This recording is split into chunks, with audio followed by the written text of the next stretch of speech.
दिनों में यूनिकॉर्न एक बहुत चर्चित विषय बनी है। हमें नहीं सैलाब आएगा बच्चों, तुम्हें मदद करना होगा हमें। कोटा में कैसे टीचर इस कोचिंग से उस कोचिंग में जाता है, उस कोचिंग से किसी और कोचिंग में जाता है, वो क्यों जाता है? सबसे बड़ा फैक्टर होता है दूसरा कंपनी दे रहा है उसको 4 करोड़ रुपए, भाई उसका भी मन बरगला जाएगा ना। फिजिक्स वाला को जिसने भी 100 मिलियन फंड किया वो उस कंपनी का नाम है वेस्ट ब्रिज। और अड्डा 24/7 को जिस कंपनी ने इन्वेस्ट किया जो इन्वेस्टर है वेस्ट ब्रिज, इसका $35 मिलियन अड्डा 24/7 में डूब रहा था, अब इसको बचाना था। ठीक है, तो लोगों ने बोला कि आप सब बच्चे होंगे। तो गाइस आज मैं बात करने वाला हूँ जो कंट्रोवर्सी चल रही है, बहुत ही भयानक लेवल पे चल रही है। एमडी सर, तरुण सर और सर्वे सर, बाकी और भी पॉपुलर टीचर जो फिजिक्स वाला को लिफ्ट कर गए हैं। अभी पंकज सर का भी वीडियो आया और फिर बैक टू रिप्लाई आया है जो एमडी सर और तरुण सर वगैरह का, वो भी back to reply fire video आया है। तो गाइज आज मैं एक लॉजिकल बात करने वाला हूँ क्योंकि मैं कुछ एनालिसिस किया हूँ, उस बेसिस पे मैं आज बात करूँगा आपसे। ये कंट्रोवर्सी कैसे स्टार्ट हुआ, क्यों हुआ, बहुत सारा इसमें पता है, बहुत सारी बात है जो अपन को समझना है। तो मैं 1 बाय 1 बात करने वाला हूँ। सबसे पहले बात करूँगा कि एमडी सर, तरुण सर वगैरह क्यों छोड़ा इन्होंने, और जो एलिगेशन लगाए हैं पंकज सर ने इन टीचरों पे 5-5 करोड़ रुपये अड्डा 24/7 ने दिया है, तभी जाके ये कहीं ना कहीं पीडब्ल्यू लिफ्ट किए हैं। वो सारी चीज़ें मैं 1 बाय 1 क्लियर करूँगा, क्यों हुआ, कैसे हुआ, कब हुआ। ठीक है, तो सबसे पहले बात करते हैं। एक आपको बहुत ही इंटरेस्टिंग बात बता रहा हूँ मैं। फिजिक्स वाला को जिसने भी 100 मिलियन फंड किया वो उस कंपनी का नाम है वेस्ट ब्रिज, और अड्डा 24/7 को जिस कंपनी ने इन्वेस्ट किया उसका नाम है वेस्ट ब्रिज। मतलब दोनों कंपनी क्या है, सेम कंपनी है। ठीक है, अब अड्डा 24/7 को जो इन्वेस्ट किया है वेस्ट ब्रिज ने, वो $35 मिलियन इन्वेस्ट किया है। अब फिजिक्स वाला में जो भी इन्वेस्टमेंट इसकी थी वो तो बहुत अच्छी चल रही है, उसने बहुत अच्छा खासा पैसा पीडब्ल्यू से निकाल भी लिया है। बट इसने जो भी इन्वेस्ट किया है वेस्ट ब्रिज ने अड्डा 24/7 में, इसका पूरा पैसा डूब रहा था। 16 यूनिकॉर्न बनी है और आज 16th यूनिकॉर्न। संयोग देखिए, राष्ट्रपति जी देश की जिस इलाका से आते हैं उसी इलाका का एक नौजवान फिजिक्स वाला, नाम भी सुनिए थोड़ा देखिए। फिजिक्स एक ग्लोबल टर्म है, भौतिक शास्त्र, उसकी इंग्लिश शब्द है फिजिक्स। वाला तो हमारे देश की सबसे देसी विषय है। फलाना वाला, ढिमकाना वाला, वाला एक कहावत है। ये जो भी ये इन्वेस्टर था फिजिक्स वाला में बहुत अच्छे तरीके से घुस चुका था, इसको फिजिक्स वाला का बहुत सारा आइडिया हो चुका था। अब बात आती है इसका जो पैसा डूब रहा था अड्डा 24/7 में, इसको कैसे बचाया जाए। ठीक है, इसको बचाने के लिए इसने बहुत ही ख़तरनाक मार्केटिंग स्ट्रेटेजी अपनाई थी इन टीचरों को लेके। अब हो सकता है इसने, ये जो इन्वेस्टर था, इन टीचरों को के साथ मीटिंग किया हो सकता है। भाई मैं एक मतलब थोड़ा लॉजिकल एनालिसिस करके इसलिए बता पा रहा हूँ क्योंकि जो इन्वेस्टर है सेम कंपनी ने दोनों कंपनी को इन्वेस्ट किया है, तो कहीं ना कहीं हो सकता है ये। ठीक है, क्योंकि उसका जो $35 मिलियन डूब रहा था, उस बेसिस पे मैं कुछ बात करूंगा। अभी देखो पंकज सर ने क्या बोला था, हर टीचर को 5-5 करोड़ रुपए मिले हैं, वो भी रिवील नहीं हो रहे हैं। थोड़ी होता है कि किसी से उठा लिया पैसा और फिर बोल रहे हो कि ये और करोड़ों रुपए, 3 से 5 करोड़ के आसपास तो एडवांस आया आपका, जहाँ तक मुझे पता चला है। तो अब इतना पैसा आ गया है, कहाँ ये सब रोटी दाल की बातें कर रहे हो यार। पंकज सर इतने दावा से आके बोल रहे हैं, वो इतने बड़े प्लेटफॉर्म पे, वो यार कहीं ना कहीं उसमें तो कुछ ना कुछ तो सच होगा। ठीक है, और इससे ये प्रूफ होता है क्योंकि अभी जो एमडी सर, तरुण सर वगैरह का जो वीडियो आया था, और इस वीडियो में कहीं भी नहीं इन्होंने क्लैरिफाई किया कि हमने पैसा नहीं लिया है।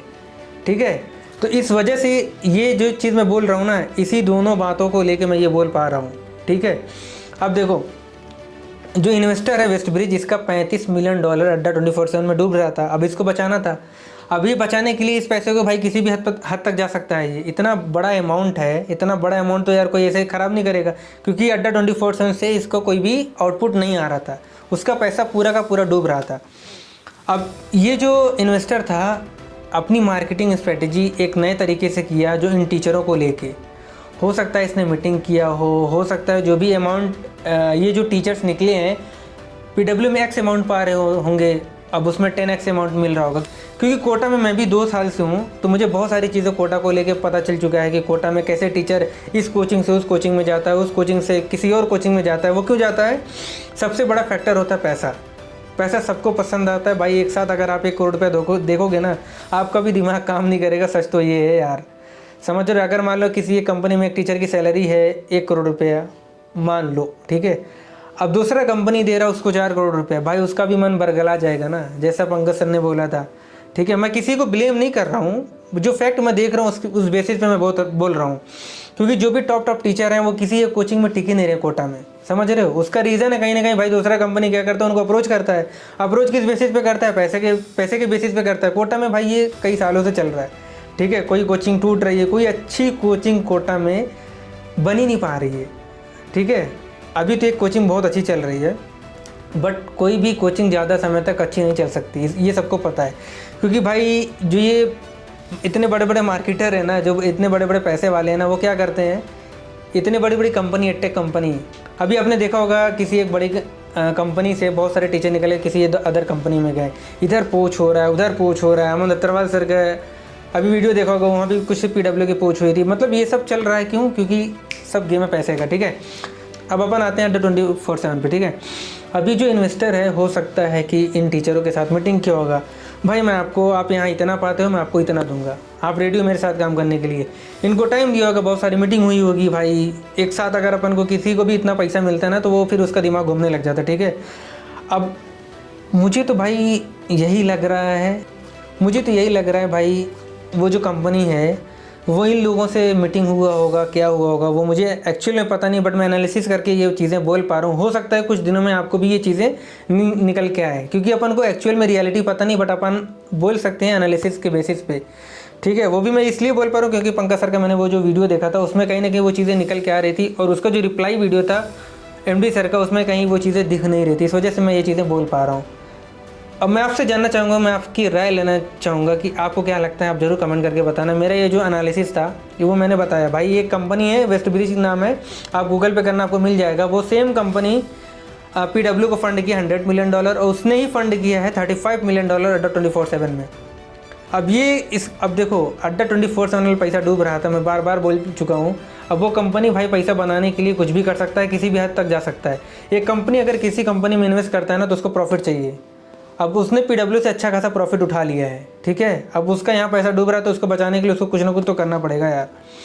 अब पैसा बनाने के लिए, क्योंकि जिस कंपनी को कोई कंपनी अगर फंड करता है ना, तो उसको भाई उस कंपनी को प्रॉफिट में लाना पड़ता है। क्योंकि आप भी देखोगे PW का फंड किया उसने $100 मिलियन, जिसकी वजह से अब PW ने बहुत सारे वर्टिकल में जा चुके हैं, बहुत सारा वर्टिकल। भाई कंपनी को प्रॉफिट में लाने के लिए कुछ भी करना पड़ता है।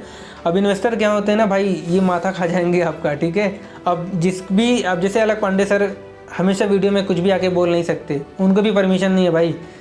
अब पूरा चीज़ कंपनी के थ्रू अब हैंडल होता है, ठीक। आपकी मैं राय जानना चाहूँगा, आप कमेंट बॉक्स में ज़रूर बताना आपको क्या लगता है, इन सब चीज़ के पीछे क्या लॉजिक होना चाहिए, क्या आपको क्या लगता है, ज़रूर कमेंट करके बताना। इमोशनल पे मत जाओ, जो एक्चुअल में रियलिटी कुछ अप्रोच आपको भी हो रहा होगा, उस अप्रोच की बेसिस पे या कुछ एनालिसिस करो, उस पर आप ज़रूर कमेंट करके बताना, ठीक है।